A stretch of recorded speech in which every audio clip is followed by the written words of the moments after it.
Types operator and expression in C language. तो previous lecture के अंदर हमने डेटा टाइप का टॉपिक पढ़ा था, ठीक है। उसके अंदर वेरियस डेटा टाइप के अंदर वेरियस फर्स्ट टाइप था इंटीजर, उसके अंदर भी unsigned integer and long integer हमने देखा था, ठीक है। Simple integer, unsigned integer and long integer उसके टाइप्स देखे थे, ठीक है। आज एक एग्जांपल लिखेंगे कि कैसे सी लैंग्वेज के अंदर हम अनसाइंड इंटीजर, साइंड इंटीजर और लॉन्ग इंटीजर है उसे कैसे डिक्लेयर करवाते हैं वेरिएबल, ओके। तो एक एग्जांपल लिखो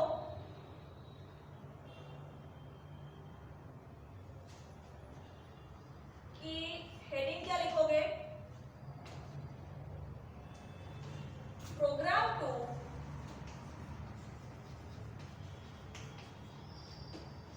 illustrate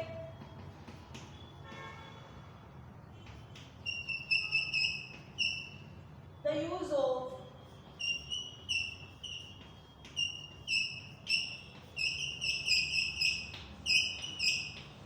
various integer data type।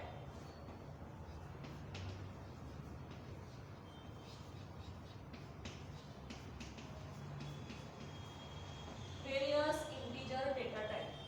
तो सबसे पहले तो हम प्रोग्राम लिखने की शुरुआत कहां से करते हैं, कौन सी फाइल, हेडर फाइल इंक्लूड करते हैं, हैज इंक्लूड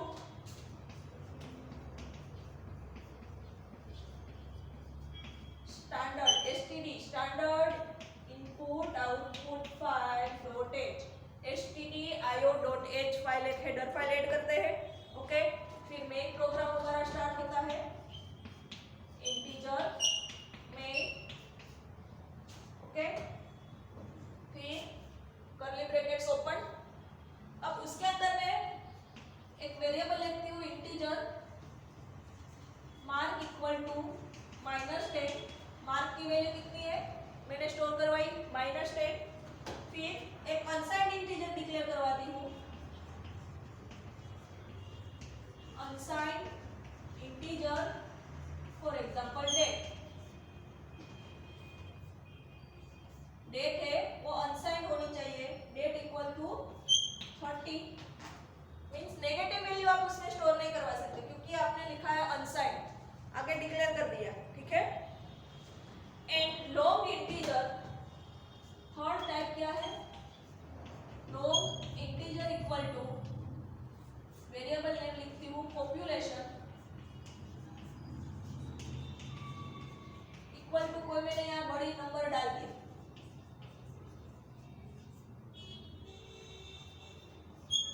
कोई ऐसा लॉन्ग बड़ा नंबर डाल दिया, ठीक है। तो ये तीनों मैंने integer, unsigned integer and long integer variable है वो डिक्लेयर करवाया, यानी कि डिक्लेरेटिव स्टेटमेंट लिखा, ओके। अब उसे मुझे प्रिंट करवाना है, ठीक है। ये तीनों जो मुझे मैंने लिखे हैं वो मुझे प्रिंट करवाना है, ठीक है।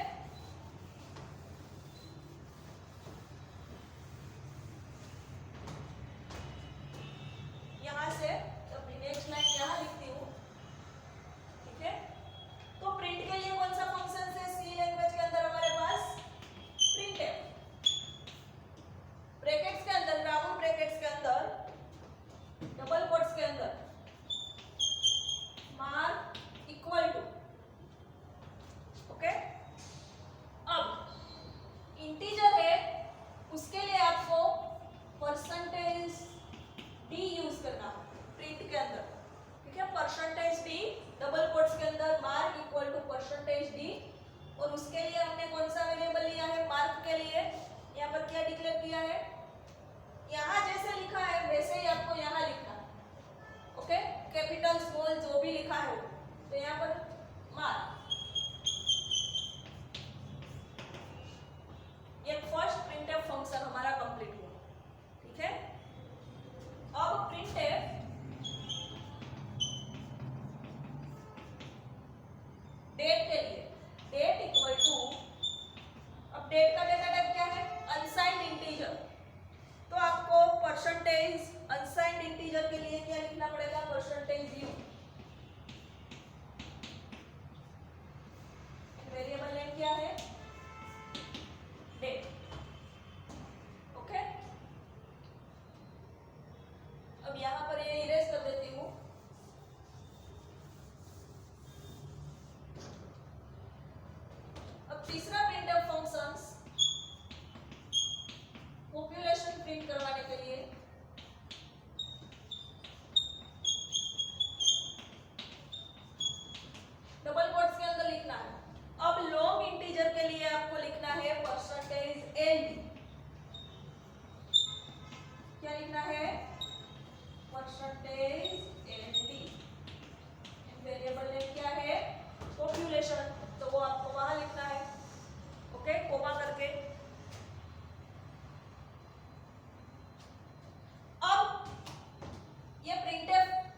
हुआ, मार्क इक्वल टू -10। अब आप जो डेट प्रिंट करवा रहे हो आपको नेक्स्ट लाइन में प्रिंट करवाना है, बाजू में प्रिंट नहीं करवाना है। तो आप यहाँ पर आगे क्या यूज करोगे, स्लेश एन, नेक्स्ट लाइन के लिए स्लेश एन। अब डेट के बाद पॉपुलेशन उसे नीचे प्रिंट करवाना है, तो डबल कोट्स के अंदर फिर से स्लेश एन, ताकि ये लाइन में नेक्स्ट लाइन में ऐसे प्रिंट होगा। अदरवाइज क्या होगा, मार्क प्रिंट हुआ उसके बाजू में डेट प्रिंट होगा, उसके बाजू में पॉपुलेशन प्रिंट होगा। इससे बेहतर है आप स्लेश एन ऐड कर दो तो नेक्स्ट लाइन में आपका प्रिंट होता जाएगा। ठीक है, अब लास्ट में आपको लिखना है रिटर्न 0,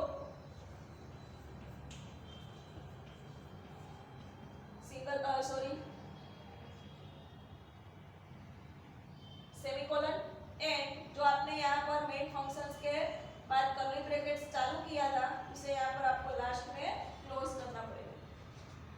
ओके, अब ये जो मैंने यहाँ पर प्रोग्राम लिखा है उसका आउटपुट क्या होगा। ठीक है, जो भी आप प्रोग्राम लिखते हो लास्ट में उसका आपको आउटपुट लिखना पड़ता है। ठीक है, तो आउटपुट मैं यहाँ पर लिखती हूँ,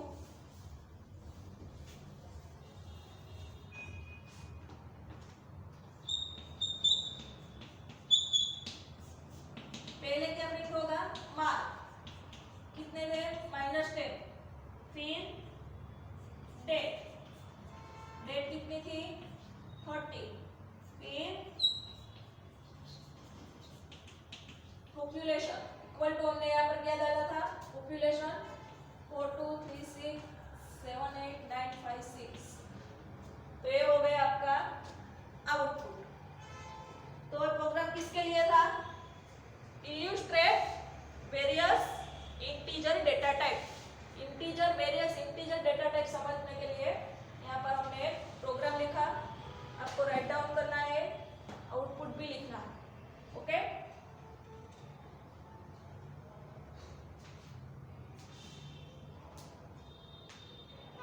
लिख लो।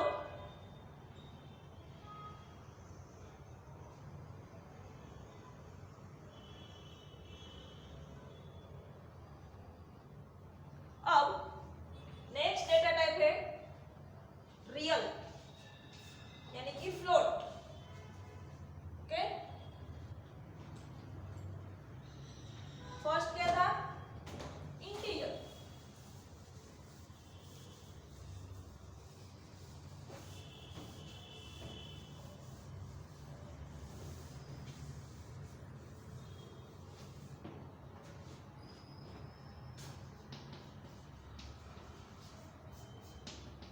real. The integer data type is used to store whole number. जो integer data type है वो क्या किस लिए यूज होता है, to store whole number। ठीक है, to store real number, language support floating point data type। अगर आपको रियल नंबर को स्टोर करवाना है तो उसके लिए आपके पास फ्लोटिंग पॉइंट डेटा टाइप है, यानी कि float data type. Okay, to store real number, to store whole number integer data type, to store real number, C language support floating point data type. Okay, अब जो variable for float value, जैसे हम integer value whole value के लिए कौन सा keyword use करते थे, int, वैसे ही फ्लोटिंग पॉइंट के लिए रियल नंबर के लिए हम क्या यूज करेंगे, फ्लोट, FLOT। कौन सा कीवर्ड यूज करेंगे, फ्लोटिंग पॉइंट के लिए फ्लोट, इंटीजर के लिए int। ओके, फॉर एग्जांपल एक एग्जांपल लिखती हूँ, फ्लोट वेरिएबल नेम लिखा मैंने अमाउंट टू पे, कितनी अमाउंट आपको पे करनी है,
कितनी है, जैसे हमने इंटीजर के लिए रेंज लिखी थी, एक फॉर्मूला लिखा था 2n-1 वाला, वैसे ही यहाँ पर फ्लोट की रेंज कितनी है, ठीक है, रेंज ऑफ प्लस और minus 3.4 exponential minus 38 to plus और माइनस 3.4 एक्सपोनेंशियल प्लस 38, सॉरी, ये क्या है, range for floating point variable plus और माइनस 3.e माइनस 38 से लेकर प्लस और minus 3.e exponential plus 38, okay, सिर्फ माइनस और प्लस का डिफरेंस है फॉर्मूला, ठीक है। Float value are precise to 6 and 8 times 7 decimal digits. जो फ्लोट वैल्यू है वो एट ए टाइम पॉइंट के बाद 7 डिजिट यानी कि 7 डेसिमल अलाउ करती है, ओके, 7 डेसिमल डिजिट, ओके। अब उसी के अंदर फ्लोट के अंदर डबल, ठीक है, रियल वैल्यू के अंदर, रियल नंबर के अंदर पहला क्या था, फ्लोट, उसके बाद डबल, डबल प्रिसाइज,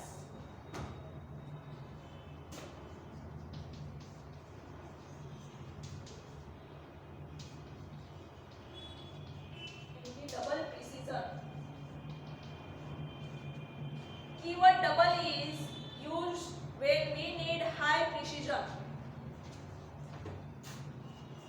कौन सा कीवर्ड यूज होता है, डबल, जैसे फ्लोट, आईआईटी वो कीवर्ड है, वैसे ही डबल कीवर्ड यूज होता है कब, when we need high precision, ठीक है, यानी कि precision more than 6 decimal digits, हमें 6 डेसिमल डिजिट से ज्यादा प्रिसीजन चाहिए तब हमें डबल कीवर्ड यूज करना पड़ेगा, okay. For example double variable name लिखते हैं बैलेंस अंडरस्कोर अमाउंट, पीछे सेमीकोलन, डबल, तो वन टाइप ऑफ डबल क्या हो गया, डेटा टाइप, ठीक है, डबल बैलेंस अमाउंट। अब डबल कब यूज करेंगे कि जब 6 डिजिट से ज्यादा हमें प्रिसीजन चाहिए तब आपको डबल का यूज करना पड़ेगा, ठीक है। डबल इज क्या है, data type, and balance amount is real variable declare by the statement which store the real value having higher range and precision, ठीक है, हायर रेंज एंड प्रिसीजन की जो वैल्यू है वो यहाँ पर स्टोर होगी, ठीक है। The double data type use 8 bytes, double data type है वो 8 बाइट्स, सबकी मेमोरी स्पेस आपको याद रखनी है, कौन से डेटा टाइप की कितनी है वो, 8 बाइट मींस 64 बिट्स, ओके। अब उसकी रेंज के लिए आपको एक फॉर्मूला याद रखनी पड़ेगी, रेंज ऑफ प्लस और minus 1.7 exponential minus 308 to plus और माइनस 1.7 एक्सपोनेंशियल प्लस 308। ये सब मैं आपको एमसीक्यू के लिए थियरी पढ़वा रही हूँ, ठीक है, क्योंकि आपको पेपर के अंदर एमसीक्यू ही पूछने वाले हैं, ठीक है, इसीलिए ये सब आपको याद रखना पड़ेगा।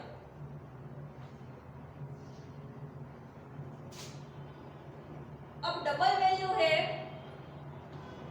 Double value are precise to 16, जो फ्लोट थी उसका प्रिसाइज क्या था 6 एंड जो डेसिमल डिजिट था वो 7। अब डबल के अंदर वो वैल्यू बढ़ जाती है, double value are precise to 16 and 8 times 17 decimal digits, okay. Float के अंदर क्या था 6 and 7, 6 precise 7 decimal digits, double के अंदर वो वैल्यू बढ़ जाती है, रेंज बढ़ जाती है 16 precise and 17 decimal digit. Okay, अब उसके बाद लॉन्ग डबल, लॉन्ग डबल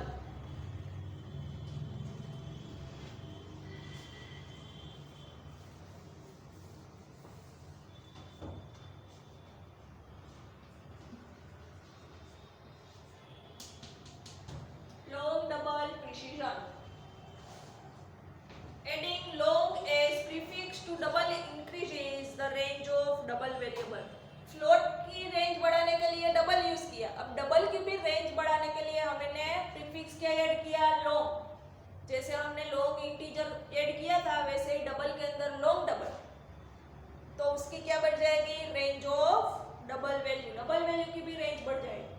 ठीक है, फॉर एग्जांपल कैसे लिखेंगे, लॉन्ग डबल, लॉन्ग डबल और वेरिएबल नेम क्या लिखते हैं, for example credit. Okay, long double credit. Here long double is a data type, long double क्या हो गया हमारा, data type, and credit is real variable declare by statement having range more than double, double से भी ज्यादा range उसकी होगी, इसकी लॉन्ग डबल। ठीक है, the long double data type used 16 bytes, double है वो 8 बाइट, अब लॉन्ग डबल है 16 byte, 16 byte equal to 128 bits memory space. Okay, आया समझ में। अब उसकी रेंज क्या होगी, जो इट हैज रेंज प्लस और माइनस 3.4 एक्सपोनेंशियल माइनस 4.32 से लेकर प्लस और माइनस 1.1 एक्सपोनेंशियल प्लस 4.32 रेंज। ठीक है,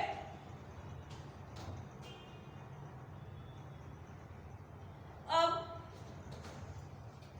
long double value are precise to 16, जैसे डबल के अंदर था वैसे precise 16 and 17 time decimal digits, 8 times 17 decimal digits. Okay, आया समझ में। तो ये था फ्लोट डेटा टाइप। ठीक है, उसके अंदर कीवर्ड फ्लोट, फिर डबल एंड लॉन्ग डबल, तीनों के अंदर मेमोरी स्पेस कितनी यूज होती है, क्या उसकी सिंटेक्स है और रेंज क्या है, आईएमपी तो वही है। ठीक है, आया समझ में। अब एक नोट आपको याद रखनी है। ठीक है, आपकी बुक में दिया है कि नहीं दिया है वो मुझे नहीं पता है, लेकिन मैं आपको यहाँ पर बता देती हूँ, आपको नोट डाउन करना है तो कर सकते हो। ठीक है, एमसीक्यू के लिए आपके लिए काम आएगा कि सी ऑल्सो सपोर्ट साइंटिफिक फॉर्मेट, सी लैंग्वेज है वो साइंटिफिक फॉर्मेट भी सपोर्ट करता है। इट मींस कि मैंने ऐसा लिखा 95.50, तो आपको इसे किस तरह लिख सकते हो, 0.9550, 0.9540, यानी कि 95.50 है तो 0.9550 एक्सपोनेंशियल यानी कि E2, और ऐसे भी लिख सकते हो 0.9550 कैपिटल E2, यानी कि साइंटिफिक फॉर्मेट में, एक्सपोनेंशियल फॉर्मेट के अंदर भी आप लिख सकते। इसका मतलब क्या हुआ, इसको आप में से ये जो साइंटिफिक फॉर्मेट है उसको इसमें लिखना है, मींस जो हमारा सिंपल फॉर्मेट है उसमें। तो यहाँ पर क्या है, एक्सपोनेंशियल 2, यानी कि यहाँ पर 0 के बाद जितने डिजिट है, ठीक है, उसमें आपको पॉइंट के बाद 2 डिजिट रखने हैं।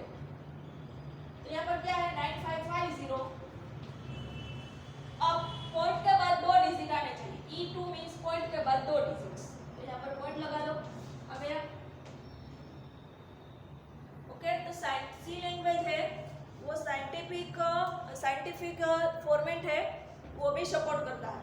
ओके, अब यहाँ पर ये जो मैंने 0.9550 E2, ठीक है,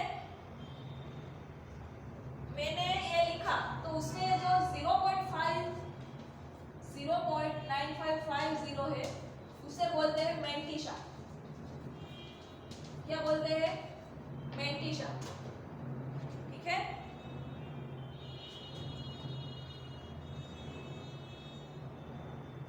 और यहाँ पर E कैपिटल E और स्मॉल e जो भी आपने यूज किया है उसे क्या बोलते हैं, इक्विवेलेंट। क्या बोलते हैं, EQUI, इक्विवेलेंट। और जो 2 है उसे क्या बोलते हैं, एक्सपोनेंट, यानी कि E की कितनी पावर है, ठीक है। 2 इज नोन एज एक्सपोनेंट।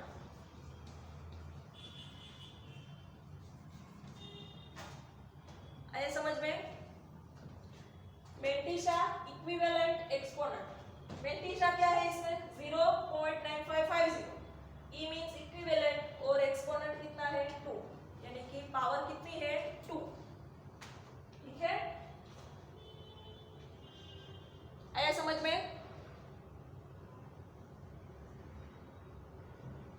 अब ये जो मेंटिशा है इक्विवेलेंट है एंड एक्सपोनेंट है, ठीक है।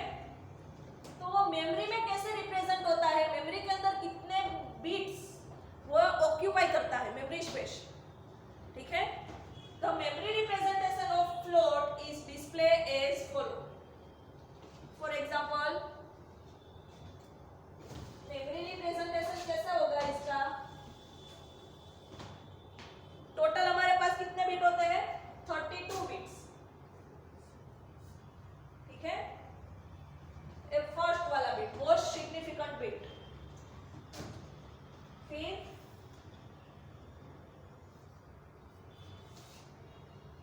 13 से लेकर 23 बिट्स, ये है हमारी साइन के लिए मोस्ट सिग्निफिकेंट बिट, ठीक है, प्लस और माइनस के लिए। फिर एक्सपोनेंट, एक्सपोनेंट के लिए कितने बिट्स हुए, 7 बिट्स, ओके, सॉरी 8 बिट। 23 से लेकर 30 तक कितने हो गए, 8 बिट्स, ओके। 113 एक्सपोनेंट के लिए तो मेमोरी के अंदर कितना बिट ऑक्यूपाइड हो गए, 8 बिट, ओके।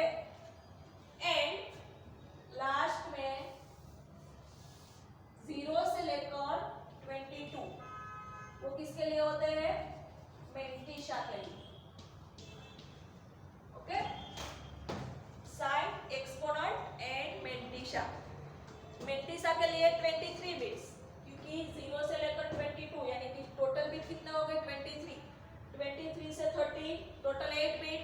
एक्सपोनेंट के लिए और एक जो मोस्ट सिग्निफिकेंट लास्ट बिट होता है 32 बिट नंबर का होगा 31, क्योंकि हमने 0 से स्टार्ट किया, तो वो साइन के लिए होता है, ओके। तो मेमोरी के अंदर ऐसे उसका रिप्रेजेंटेशन होता है, ओके।